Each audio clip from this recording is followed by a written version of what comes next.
গতকালকে গোপালগঞ্জে যে ন্যাক্কারজনক ঘটনা ঘটেছে,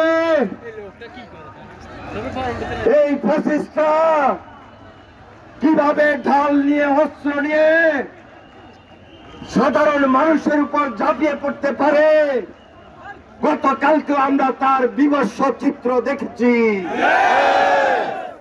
আমি প্রশাসনকে, সরকারের প্রতি উদাত্ত আহ্বান জানাই, অবিলম্বে গোপালগঞ্জে অপকর্মের সঙ্গে যে সকল ফ্যাসিস্ট সন্ত্রাসী জড়িত ছিল, অবিলম্বে তাদেরকে গ্রেপ্তার করার মধ্য দিয়ে একটি শান্তিপূর্ণ পরিস্থিতি ফিরিয়ে আনতে হবে।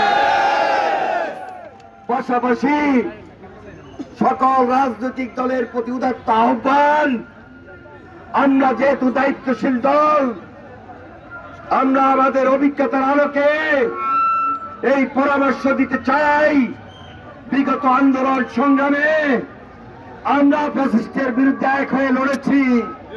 প্রত্যেকটা রাজনৈতিক দল, রাজনৈতিক ব্যক্তির কর্মসূচি নেওয়ার ক্ষেত্রে আরো বেশি সজাগ, সতর্ক এবং সতর্কতা অবলম্বন করে কর্মসূচি গ্রহণ করেই আমাদেরকে এই রাজপথে আমাদের কর্মসূচি চালিয়ে যেতে হবে।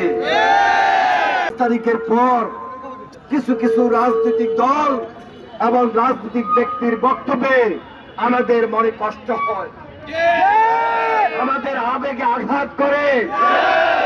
যেই তারেক রহমান সকল জাতিকে, সকল রাজনৈতিক দলকে নেতৃত্ব দিয়েছেন বাংলাদেশ বিনির্মাণের জন্য, সকল রাজনৈতিক দলকে ঐক্যবদ্ধ করে আগামী দিনে বাংলাদেশকে নির্মাণ করার জন্য, দেশে একটা শান্তিপূর্ণ নির্বাচনের পরিবেশ তৈরি করার মধ্য দিয়ে গণতান্ত্রিক ব্যবস্থাকে জোরদার করবেন।